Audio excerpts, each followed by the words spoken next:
I had no idea what was going on at the time and spent a lot of time doubting my husband. This was almost 10 years ago. I was in my 30s and had only recently married my husband. With my husband working so hard even before we married, I expected life with him to be difficult. But he never came home for so long that I felt alone. At first, I tried to let my husband relax at home during the rare times he will be at home. But my frustration grew. I became harsh with him every time I saw his face. My husband would try to soothe me, but if he saw that I was still unsatisfied, he started to ignore me. I wanted him to look at me, no matter how busy he was with his work, because we were married. This emotion got the best of me, and I couldn't look at my husband objectively any longer.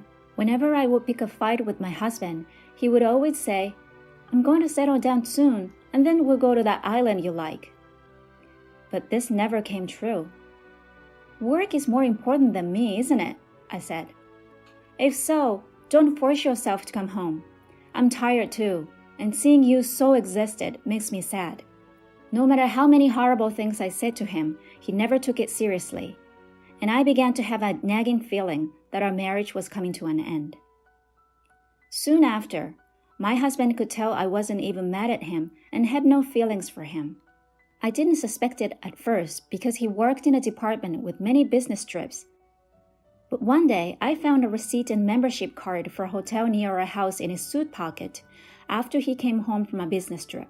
The receipt indicated that he had stayed at the hotel on a day when he was out of town on a business trip, and he had accumulated points for more than one night. As a successful businessman who could get the job done, my husband was quite popular with the ladies at work. I guessed that he had found another woman to be with. Why should I have a hard time when he is enjoying being with another woman? I went out at night in spite of my husband's infidelity and made plans on weekends too. It was fun for a while, but eventually I grew tired. I was tired of forcing myself to smile and not being able to truly enjoy myself. Perhaps it was finally time for my husband and I to be free. We're both avoiding each other, not facing each other as husband and wife. It would be preferable if my husband was happier with someone other than me. I suppose it's time for me to move on to the next chapter of my life. But this is the husband I used to love until I realized I didn't want to spend the rest of my life with him. It took a lot of guts for me to ask for a divorce. I also wondered if there was really no other option but to call it quits. But it seems that my husband has a new girlfriend. After days of deliberation, I made a decision and sent a text message to my husband's cell phone. "Will you come home early today? I need to talk to you." I texted him on his cell phone. "I need to talk to you too, and I'll try to leave as soon as possible." He replied right away. I found myself thinking that my husband must not want a divorce, even though I was certain I had made my decision. My husband is also seeking a divorce. Just thinking about it made my heart race so fast that I couldn't breathe and I struggled to stand. My husband's heart was not with me, it went to someone else. Let's not cry anymore. At the very least, I should end things with a smile. I made my decision and waited for my husband to return home. It was shortly after 9 p.m. when my husband returned home. He'd lost an unexpected amount of weight. His kind eyes and tone of voice remained the same, but there was a gap between us that seemed insurmountable. My husband, who had never been a man of many words, kept looking down and remained silent except for a few words while I spoke. I wanted to end the conversation with my husband in a respectful manner because I felt he was making a lot of fun of me. We were a married couple, albeit for a short time, and we were about to divorce. So why wouldn't he tell me how he felt? I became increasingly angry and began to argue with him. However, my husband remained silent and listened to what I had to say. I wanted him to say something, so I told him that I knew about his new girlfriend. He probably thought I was oblivious to the fact. If he knew I knew everything, he would become impatient and make one excuse after another. Hearing my words, my husband looked at me in surprise, then smiled briefly. After a brief pause, he asked, "What, you knew?" I said. Strangely, I couldn't help but laugh at his joking tone, which made my husband laugh, and for the first time in a long time, we laughed together. Regardless of the topic of the conversation, I was overjoyed to be able to laugh with my husband like we used to. We were able to talk again after that, which was a strange sensation. Perhaps it was because he found out I knew about the affair. My husband's face appeared to be revitalized. "Let's stop attacking each other. I don't want to leave you because I don't like you," he said. My husband agreed to my proposal, and we decided to clean our room and share our belongings so that we could leave at any time. They were all precious memories, but they were all things I wanted to keep hidden for a while. My husband has always been the type of person who uses things he's had for years, but today he hadn't hesitated to throw them away. His grace overwhelmed me even more. "Take anything you want, it's all my fault, so this is my atonement," he said when the room was clean and tidy and we only had each other's belongings. My husband's eyes seemed to well up with tears as he said this. Did he feel sad as he cleaned up the mess? That was very clear to me because I felt the same way. You still have time to think about it, don't you? Let's clean up one step at a time. I decided to take a break for the rest of the day after cleaning up the entire mess. I took a bath to clear my mind. I should be able to get compensation for my unfaithful husband, but it was clear that our relationship had already ended. Besides, I don't want to taint my memories of my husband any further. As I was getting ready for bed after the bath, my husband entered the bedroom. He climbed into bed and gently drew me into his arms. "Hey, this is weird, and I feel bad for your girlfriend," I said. My husband said quietly, "Just one more time, I want to be by your side." I stiffened slightly. He was trembling as he wrapped his arms around me. "Are you crying?" I asked him, but he didn't respond. I noticed that his body was lighter and more bony as I stroked his back. "Are you sure you're well? You appear to have shed some pounds." When I said this to him, his body stopped shaking. "I've been cutting weight," he said, pulling his body away from mine, taking a deep breath. "Okay, is there anything else I should know? Are you sure you're okay?" It had been a long time since I had touched my husband's body, and I was surprised to see how different it looked from before. My husband's physique was always stocky and muscular. Even when he was busy, he enjoyed working out, but he told me, "She likes me like this." I was sad once more. He's doing it for her. Why doesn't he just forget about me if he enjoys being with her so much that he loses weight? I see, then there's no need to cry because it's the last day, or is it tears of joy? To keep my sadness at bay, I said something sarcastic that I didn't need to say. "You're still the same. I like that part of you too. I wish you a happy life from tomorrow. I'll be praying for you wherever you are," my husband said lightly. After saying that, my husband began to snore. He was a man who moved at his own pace until the end. I hope so as well. I fell asleep after murmuring to his sleeping face. I overslept the next day because I had stayed up late cleaning up the room the day before. My husband was no longer in bed when I awoke. When I entered the living room, I noticed an A4-size envelope on the table, and when I opened it, I discovered a bank book and a slew of documents inside. When I removed everything, I discovered that it was related to our marital property. There was also an unusually large sum of money in the bank book in my name. And I discovered the divorce papers in a small envelope. My husband's section had already been filled, so all that remained was for me to complete and submit mine. In a panic, I dialed my husband's cell phone, but it was disconnected because it appeared to have been cancelled. I spent several days asking about my husband's whereabouts with his parents and friends, but none of them would tell me. I had no choice but to contact his company, where I discovered that my husband, the workaholic, had resigned a few months before. It would have made sense if he made a new girlfriend and left, but why go to such length? Why didn't anyone tell me anything? I've grown suspicious of people, and there appears to be no way to contact my husband. The mental fatigue that had been building up since before the divorce nearly crushed me. My husband had gone to the trouble of arranging compensation for me, and now that I was free, I decided to spend some time in a place I really enjoyed. We arrived at the remote island, which took nearly a day to reach from the mainland. The island was depopulated and about 3,000 people lived there. I had visited the island once with my husband and was captivated by its natural beauty and the slow flow of time. My husband promised that we would return to the island once his work was completed. I miss my husband, but maybe what I need now is the peace and quiet of that place. I quit my job and moved to this remote island a few months later after renting the house to someone else. It was a risky move on my part, but I knew I couldn't stay in my house any longer. I'm not sure how my husband paid off the mortgage, but I know he worked very hard. But there were too many memories to keep living alone in the house. However, I didn't want to waste my husband's efforts, so I didn't want to just let it go. There are many strange things, but I can't ask my husband about them anymore. I plan to spend time on his quiet island, relaxing and letting myself go. I began to adjust to island life and became acquainted with my neighbors. I had enough assets to live a normal life without working, but I realized that doing nothing was even more depressing. So I started working as a sort of helper, assisting the elderly neighbors with their problems. I was initially treated as an outsider, but as I became more used to the work, I was relieved to be accepted as one of the islanders. As I was settling in, I learned from a coworker that a new client had arrived from the main island for medical treatment. He had become ill and had chosen this island as his final residence because there was no treatment available. Moving to this island with no medical facilities would be difficult, unless you're very prepared to move to this island in that condition. I was thinking that being in charge would be difficult when the new client asked for a visit, and I was the only one free. I had heard about his medical condition, so I was nervous as I went to his house.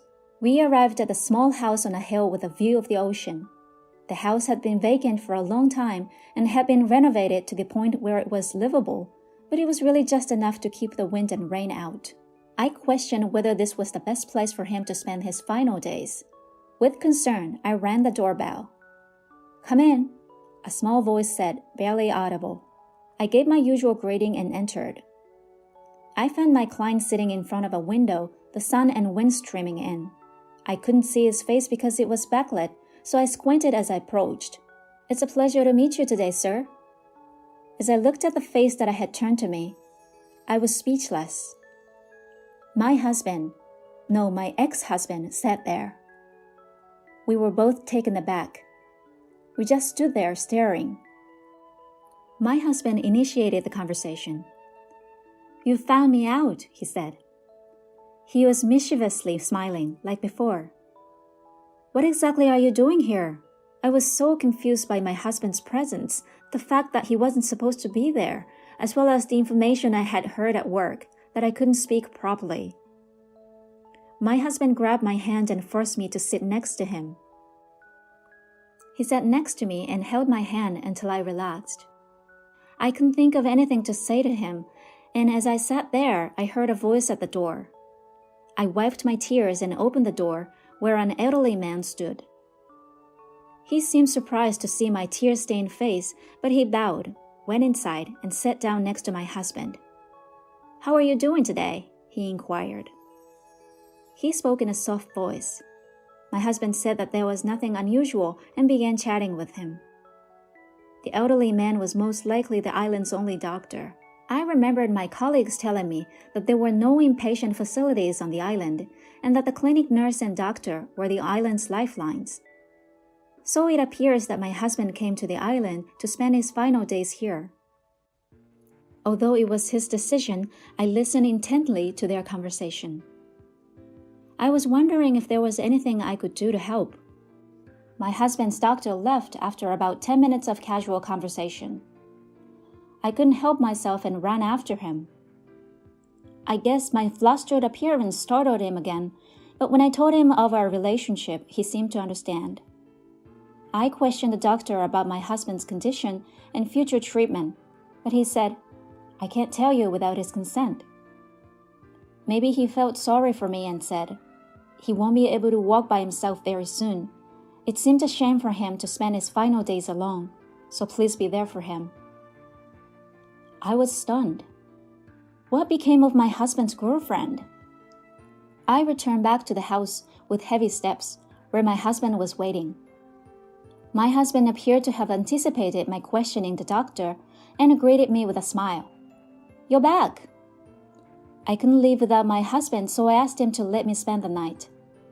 My husband's house was only a few pieces of luggage and a couple of futons. It was the first time I'd slept with my husband since we discussed divorce. As I cuddled up under the covers with my husband, we told each other how we got here. I was eager to ask about his illness, but I decided that it wasn't time to talk about painful topics, so we reminisced. This was also due to my feelings about his relationship with her. I asked him if he hadn't brought her to the island before I asked to stay, but he just laughed and covered it up. The fact that he didn't say anything suggested that there was a sad event. I was careful not to hurt his feelings by asking any more questions. The next day, I informed my employer of what had occurred and decided to take some time off. I want to spend what time my husband had with him. I took my husband, who couldn't walk very far, around the island in a wheelchair. There were places I remembered from my previous visit, places and scenery I wanted to show him for the first time. It was satisfying just being together.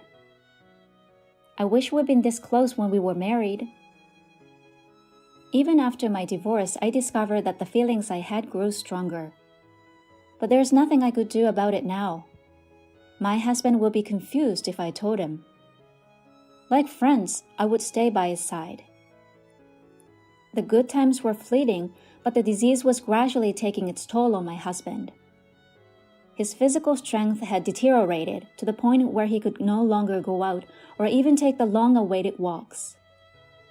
Even daily tasks became difficult, and he began to doze off and fall asleep more frequently. The doctor came to see him every day, but the only relief was that he was no longer in pain, and I couldn't believe that this was natural and that he would leave me so soon. I nursed my husband, never leaving his side for a second, so he wouldn't be alone when he awoke, which could happen at any time. Sometimes he'd wake up and tell me the rest of the dream he just awoke from, and other times he'd tell me about long-ago memories as if they just happened. I loved every moment, and this love exacerbated my sadness. My husband gradually stopped waking up after that. When we stopped talking, I stayed by his side, reading his favorite books and telling him about the sights and sounds I'd missed so he could understand. I wanted to tell him about a beautiful sunset one day, so I held his hand and tried to speak to him. My husband's hand was cold to the touch. He was barely breathing, and his chest moved in an unnatural way. I panicked and called the doctor, who said he would be there right away. I waited for him, feeling as if my heart was being ripped out of my chest by the out-of-control situation. I hoped it was a misunderstanding. I wanted him to reassure me that everything would be fine. However, when the doctor arrived, he took a look and said, "His blood pressure has already dropped quite a bit. Let him go in peace. I believe he wants you to stay with him, so I'll sit this one out. Don't worry, I'll be right there if anything happens, so please stay by his side." The doctor then said goodbye to my husband and walked out. So the time has come. I knew it would come, but it was unbearable. I was delighted to have met you. There were some challenges, but the truth is that I adore you. I held my husband's hand and whispered in his ear. Then my husband gently squeezed my hand back. It was medically impossible, but I clearly felt it. Soon after, he took his last breath and died quietly. I couldn't stop crying, but I was glad to have been there for him at the end. I was so busy after he had died that I didn't have time to mourn until after the burial. When I finally got home after cleaning up my husband's belongings, I noticed that mail had accumulated like a mountain. I was struck by the nostalgic handwriting I discovered as I went through them one by one. My husband had written dozens of letters. I wondered how long it had been since I had spent every day with him, trying to keep as close to him as possible. His letters started on the day of our reunion. My husband had moved here in the hope of seeing me again, but he didn't expect to actually find me here. It was difficult for him not to notice how surprised and delighted he was, it read. I couldn't stop laughing at how funny my husband's letters were. And the fact that my husband felt that way was the best compliment he could have given me. The date on the letter indicated that he had been posting it every day, but his handwriting became more dirty and the length of the letter became shorter as the days passed, clearly demonstrating the progression of his illness. With sadness, I continued reading. But my eyes stopped at one point. He had written the truth about our divorce. My husband's illness started during our marriage. When he discovered it, there was nothing they could do to help him, and the treatment he received as his last hope was ineffective and only had side effects. My husband made plans to divorce me because he didn't want me to spend the rest of my life with this disease, and I fell right into his trap. He had no idea I'd suspect the existence of another woman, but he didn't deny it because he thought he could give a lot of money to me as compensation. Because I no longer required medical treatment, I wanted to liquidate all of my assets so that you could live freely, he wrote. What hurtful words I'd hurled at my husband, who had thought that far from me. I sincerely apologized. Tears flowed uncontrollably. Then there was a knock on the front door. I wiped my tears quickly and opened the door to find my doctor standing there. "What brings you here, doctor?" I inquired. When I asked, he handed me a sealed envelope. The envelope was identical to the one I had just read from my husband. He asked me to post it every day. He wrote a few days' worth of letters before he fell into a coma, and he entrusted them to me. I couldn't refuse, and this is the last letter. He asked me to give it to you when you return to your home. So that's what this was about. This was my husband's final letter. I thanked the doctor and read my husband's letter alone. When I opened it quietly and calmly, I found a thin but clear note that said, "Thank you, I love you." We had come so far, but our hearts remained connected. I love you too. When I said this, I thought that I saw my husband's portrait's mouth smile a little. I am still living on this island, decades after my husband died. I am now officially recognized as an island resident. I built a grave next to where my husband's house used to stand, the day I was sure I'd never leave the island. My husband used to look out the window every day, and I'm sure he still does. I intend to join him there one day, and I am at peace and very happy to be surrounded by memories of my husband. Thank you for sticking with me until the end. I'll see you in the next video.